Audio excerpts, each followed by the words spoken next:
हाँ तो दोस्तों, इस वीडियो के अंदर हम मोनो फार्मा केयर के आईपीओ के बारे में बात करेंगे और जानेंगे कि इस आईपीओ के अंदर आपको कितना लिस्टिंग गेन मिल सकता है और आपको इस आईपीओ के अंदर अप्लाई करना चाहिए या नहीं। चलिए शुरू करते हैं। तो देखिए, सबसे पहले हम ये जानेंगे कि ये कंपनी क्या काम करती है। तो देखिए, जो कंपनी 94 में ये कंपनी स्टार्ट हुई थी, यानी कि लगभग 29 से 30 ईयर्स ये कंपनी को स्टार्ट हुए हो चुके हैं। तो देखिए, जो कंपनी है ये कंपनी फार्मा प्रोडक्ट को यहाँ पे बेचने का ये कंपनी काम करती है और उसके अलावा कॉन्ट्रैक्ट मैन्युफैक्चरिंग का ये कंपनी काम करती है। यानी कि इनको कुछ भी अगर मेडिसिन की रिक्वायरमेंट होती है, जो कॉन्ट्रैक्ट मैन्युफैक्चरर्स होते हैं तो उन्हें ये ऑर्डर्स वगैरह देके ये कंपनी फिर जो मेडिसिन वगैरह होती है या फिर जो भी फार्मा की जो प्रोडक्ट्स होते हैं वो ये कंपनी बनवाने का फिर काम करती है। अगर हम कंपनी के प्रोडक्ट पोर्टफोलियो की अगर हम बात करेंगे तो देखिए, यहाँ पे जो एंटीबायोटिक की जो मेडिसिन होती है, फिर कफ कोल्ड की जो मेडिसिन हो गई, फिर एंटी फंगल हो गई, न्यूट्रासिटिकल्स की जो मेडिसिन होती है, डायबिटिक की हो गई, कॉस्मो केयर के जो प्रोडक्ट्स वगैरह होते हैं, तो वो सारे प्रोडक्ट्स ये कंपनी बेचने का काम करती है। अगर हम कंपनी के ब्रांड नेम की अगर हम बात करेंगे तो देखिए, डीएलएक्स एक्सपोर्ट ये ब्रांड नेम के अंदर कंपनी अपने प्रोडक्ट को बेचने का काम करती है और ये जो ब्रांड नेम है ये कंपनी ने पिछले साल ही खरीदी है। जो डीएलएक्स एक्सपोर्ट ये करके जो कंपनी है इसे कंपनी ने पिछले साल ही खरीदा है और लगभग यहाँ पे 6 करोड़ रुपए देके कंपनी ने इसको खरीदा है। उसके अलावा अगर हम देखेंगे तो अभी लगभग यहाँ पे ये कंपनी ने 168 डिस्ट्रीब्यूटर्स के साथ में यहाँ पे ये कंपनी ने काम किया हुआ है और लगभग 3000 से भी ज़्यादा जो कस्टमर्स है उन्हें यहाँ पे कंपनी ने सर्व किया हुआ है। क्योंकि देखा जाए तो यहाँ पे हमें थोड़ी अच्छी बात यहाँ पे नजर आती है। लेकिन देखिए, एज अ होल अगर आप देखोगे तो बिजनेस मॉडल यहाँ पे कोई इतना अच्छा नहीं है, क्योंकि जब भी अगर आपको मेडिसिन की रिक्वायरमेंट है तो आप मैन्युफैक्चरर पे डिपेंडेंट रहोगे। तो अगर आपका मैन्युफैक्चरर कभी आपको प्रोडक्ट लेट भी देता तो आपका वहाँ पे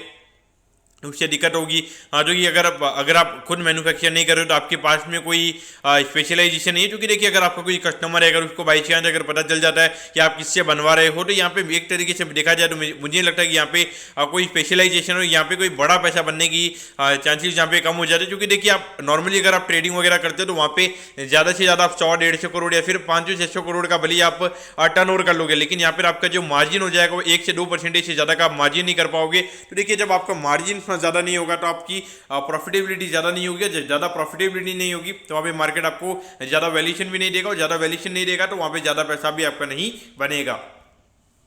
अब अगर हम ऑब्जेक्टिव की अगर हम बात करेंगे, यानी कि जो आईपीओ से कंपनी को पैसा मिलने वाला है उससे कंपनी कैसे यूटिलाइज करने वाली है, तो देखिए, यहाँ पे जो वर्किंग कैपिटल की रिक्वायरमेंट है उसके लिए कंपनी का आईपीओ आ रहा है और उसके अलावा जो आईपीओ के एक्सपेंसिव जो उसके लिए यहाँ पे कंपनी का आईपीओ में आता हुआ नजर आ रहा है। तो देखिए, यहाँ पर अगर आप देखोगे 14 से 15 करोड़ के लगभग का आईपीओ में यहाँ पे नजर आता है और उसमें भी अगर आप देखोगे यहाँ पे आईपीओ का खर्चा के लिए कंपनी आईपीओ लेकर आ रही है, तो यानी कि तो उसमें भी वर्किंग कैपिटल वगैरह, तो कि यहाँ पर मेरे ख्याल से अभी जिस तरीके से मार्केट में इजीली पैसा अवेलेबल है, तो यहाँ पर अगर कंपनी ये बोलती है कि हम 25-30 करोड़ रुपए भी रेस करेंगे और हमें खुद की मैन्युफैक्चरिंग यूनिट अगर खोलनी है, तो उस पॉइंट से अगर आईपीओ आता है तो मेरे ख्याल से मुझे लगता है कि यहाँ पे हम फिर भी अप्लाई करने का सोच सकते हैं। यानी कि वो थोड़ा लॉन्ग टर्म में काफ़ी ज़्यादा पॉजिटिव हो रहता है। लेकिन यहाँ पर ऑब्जेक्टिव देख के ऐसा लगता है कि यहाँ पे कंपनी एक तरीके से अपनी कंपनी को लिस्टिंग करवाने की सोच रही है, क्योंकि यहाँ पे वर्किंग कैपिटल के रिक्वायरमेंट के लिए आईपीओ लेकर आना ये मेरे ख्याल से कुछ मुझे लगता है कि कुछ इतना सही मुझे यहाँ पे समझ में नहीं आता है। क्योंकि देखिए, अगर आप 15 करोड़ का रेवेन्यू 15 करोड़ का अगर आप आईपीओ लेकर आ रहे हो तो यानी कि आपको 15 करोड़ के लगभग की फंड की जरूरत है। और अगर आप देखेंगे तो ये कंपनी लगभग 40 करोड़ के लगभग का पूरे साल का रेवेन्यू करती है, यानी कि इतना अगर आप रेवेन्यू करते हो तो लगभग 5 से 10 करोड़ की जो बैंक की ओडी है वो आपको आसानी से मिल जाती है। तो अगर आपको फंड की जरूरत होती है तो आप मेरे ख्याल से ओडी लेना पसंद करते हैं। लेकिन यहाँ पर अगर आप देखोगे कोई हाई रिस्क लेके, यानी कि कैपेक्स वगैरह करके ऑब्जेक्टिव यहाँ पे कंपनी का हमें नजर नहीं आता है। अब अगर हम यहाँ पे कंपनी के फाइनेंशियल से पहले अगर हम कंपनी के प्रमोटर्स की अगर हम बात करेंगे तो देखिए, पनीलम लखाटारिया जी कंपनी के प्रमोटर्स हैं और उसके अलावा सुपाल लखाटारिया जी हमें ये दोनों कंपनी के प्रमोटर नजर आते हैं। अब अगर हम रेवेन्यू की अगर हम बात करेंगे तो देखिए, यहाँ पे 11 करोड़ के लगभग कंपनी का रेवेन्यू का नंबर था, फिर ये नंबर 28 करोड़ के लगभग हुआ था और उसके बाद अगर हम देखेंगे तो ये नंबर 37 करोड़ के लगभग हुआ था और पिछले साल अगर हम देखेंगे रेवेन्यू का नंबर गिरा है और ये नंबर आया है 33 करोड़ के लगभग। और अगर हम प्रॉफिटेबिलिटी की बात करेंगे तो देखिए, यहाँ पे 1 लाख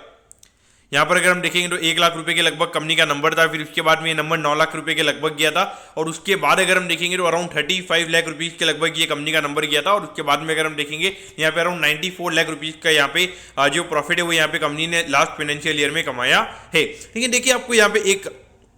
अभी बहुत सारे लोग हैं वो ये कहना चाहेंगे कि यार हम हमेशा ये बोलते हैं कि कंपनी के जो नंबर्स है वो यहाँ पे गलत दिखाए जा रहे हैं। तो देखिए, यहाँ पर अगर आप देखोगे 37 करोड़ के रेवेन्यू पे कंपनी ने अराउंड अगर आप देखोगे 35 लाख रुपीज़ का प्रॉफिट किया है और यहाँ पर अगर आप देखोगे 33 करोड़ के रेवेन्यू पे कंपनी ने 94 लाख रुपीज़ का प्रॉफिट किया है। तो यहाँ पर अगर आप देखोगे रेवेन्यू का नंबर यहाँ पे 10% से कम हो गया, लेकिन नेट प्रॉफिट के नंबर की अगर हम बात करेंगे तो डबल से भी ज़्यादा बढ़ गया है। तो यहाँ पे क्लियर कट अगर आप देखोगे ये नंबर्स मैनिपुलेट नहीं है तो क्या है और, क्योंकि यहाँ पर अगर आप देखोगे अगर हम पिछले साल की अगर हम बाकी फार्मा कंपनी की अगर हम बात करेंगे ऑल ओवर, चाहे बड़ी फार्मा कंपनी है या छोटी फार्मा कंपनी, जो सबके अगर हम ग्रॉस मार्जिन और नेट प्रॉफिट मार्जिन की अगर हम बात करेंगे तो उनके हमें जो मार्जिन वो कम होते हुए नजर आए, और जबकि वो मैन्युफैक्चरिंग कंपनीज है। और यहाँ पर अगर आप देखोगे एक नॉर्मली ट्रेडिंग और ये करने की ये वाली कंपनी हमें यहाँ पे नजर आती है, तो यहाँ पर तो और मार्जिन हमें कम होता हुआ नजर आना चाहिए। लेकिन यहाँ पर अगर आप देखोगे ये एक क्लियरली मुझे लगता है कि यहाँ पे जो कंपनी के नंबर्स है वो क्लियरली हमें यहाँ पे मैनिपुलेटेड नजर आते हैं। अब अगर हम यहाँ पे आईपीओ की डिटेल्स के बारे में अगर हम बात करेंगे तो देखिए 28 अगस्त को ये आईपीओ में ओपन होता हुआ नजर आएगा और 30 अगस्त को ये आईपीओ में क्लोज होता हुआ नजर आएगा। यहाँ पे 28 रुपये पर शेयर के कट ऑफ प्राइस पर हमें ये कंपनी शेयर देती हुई नजर आ रही है, यानी कि एक लॉट को अप्लाई करने के लिए यहाँ पे 1,12,000 रुपये आपको यहाँ पे लगने वाले हैं। अगर मैं इश्यू साइज की अगर मैं बात करूंगा तो 14 करोड़ 84 लाख रुपीज का हमें यहाँ पे आईपीओ नजर आता है, और जिसमें से अगर हम देखेंगे रिटेल कोटा की अगर हम बात करेंगे अराउंड 45% के लगभग का रिटेल कोटा है, यानी कि मान के चलिए कि लगभग 6 से 7 करोड़ के लगभग का रिटेल कोटा हमें यहाँ पे कंपनी का नजर आता है। और ये जो कंपनी हमें एनएससी के एसएमई प्लेटफॉर्म पे ये कंपनी हमें लिस्ट होती हुई नजर आएगी। अब अगर हम टाइम टेबल के बारे में अगर हम बात करेंगे तो देखिए 4 सितंबर को आपको पता चल जाएगा कि आपको अलॉटमेंट मिला है या नहीं। एक अलॉटमेंट नहीं मिलता है 5 सितंबर को आपको रिफंड मिल जाएगा, 6 तारीख को आपके डीमैट अकाउंट में शेयर आ जाएंगे अगर आपको अलॉटमेंट मिलता है, और 7 तारीख को ये कंपनी हमें लिस्ट होती हुई नजर आएगी। यानी कि ऑल ओवर अगर हम देखेंगे तो एक हफ्ते के बाद में ये कंपनी हमें लिस्ट होती हुई नजर आएगी। अब एट दी एंड अगर हम वैल्यूएशन पैरामीटर्स की अगर हम बात करेंगे तो देखिए अराउंड 50 करोड़ के मार्केट कैप पे ये कंपनी का आईपीओ आ रहा है, और पिछले साल के अर्निंग्स के हिसाब से अगर हम देखेंगे तो लगभग 51 या 52 के टाइम्स के पी रेशियो पे ये कंपनी का आईपीओ में आता हुआ नजर आ रहा है। तो देखिए अगर हम रेवेन्यू वाइज अगर हम ग्रोथ की अगर हम बात करेंगे तो कोई ज़्यादा खास ग्रोथ नहीं है इतने लोअर बेस इफेक्ट पे भी, और अगर हम प्रॉफिटेबिलिटी की बात करेंगे तो उसके बेसिस पे वैल्यूएशन को निकालना मेरे ख्याल से गलत रहेगा, क्योंकि पिछले साल की प्रॉफिटेबिलिटी की अगर हम बात करेंगे तो क्लियरली हमें वो नंबर मैनिपुलेटिव नजर आता है। तो ये नहीं सोच सकते हम कि अभी तो पिछले साल कंपनी ने 94 लाख का प्रॉफिट कमाया तो उसके ऊपर हम 25% का ग्रोथ लगा के हम प्रॉफिटेबिलिटी यानी कि पी रेशियो हम कंपनी का नहीं निकाल सकते हैं। मेरे ख्याल से देखा जाए तो इतना यहाँ पे कुछ ये कंपनी में अच्छा हमें नजर नहीं आता है। खुद की मैन्युफैक्चरिंग नहीं है कंपनी की, एक नॉर्मली ट्रेडिंग वगैरह करने का ये कंपनी काम कर रही है। और ऐसे बिजनेसेस की अगर हम बात करेंगे तो पास में यहाँ पे पिछले 2-3 साल में ऐसे सेम फार्मा के जो ट्रेडिंग वाले बिजनेसेस जो वो बहुत ज़्यादा लिस्ट भी हुए हैं, तो वहाँ पर अगर आप देखोगे हार्डली 1 या 2 कंपनीज है जो भी इश्यू प्राइस से हमें ऊपर ट्रेड होती हुई नजर आ रही है। तो ऑल ओवर अगर हम देखेंगे तो ये सेक्टर काफी अंडर परफॉर्म हमें करता हुआ नजर आ रहा है। और आज भी अगर आप देखोगे शेल्टर फार्मा करके कंपनी लिस्ट हुई थी, वहाँ पर अगर आप देखोगे हार्डली 50 करोड़ के मार्केट कैप पे कंपनी का आईपीओ आया था, 5% वो नीचे खुली, और जबकि अगर हम उसकी प्रॉफिटेबिलिटी की अगर हम बात करेंगे 5 करोड़ के लगभग का उसका प्रॉफिट था। और यहाँ पर तो अगर आप देखोगे 1 करोड़ से नीचे का हमें यहाँ पे कंपनी का जो नंबर है वो हमें यहाँ पे नजर आता है। यहाँ पर आपको क्या करना चाहिए, तो देखिए मेरे ख्याल से क्लियरली भी अवॉइड करना चाहिए,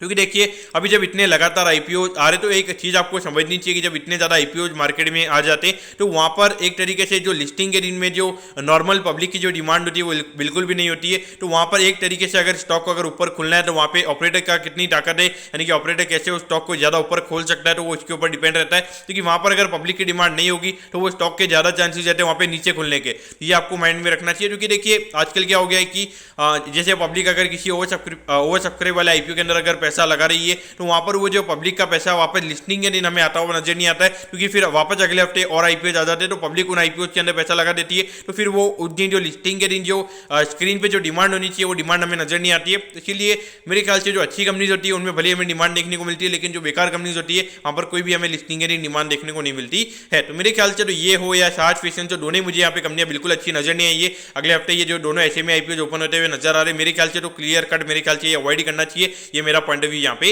रहेगा। तो दोस्तों मैं कहता हूं कि मोनो फार्मा केयर के आईपीओ के बारे में आपको सब कुछ समझ में आ गया होगा। अगर आपकी कोई भी क्वेरीज है आप कमेंट कीजिए, मैं जरूर आपके कमेंट पर रिप्लाई करूंगा। ओके दोस्तों, thank you, have a nice day.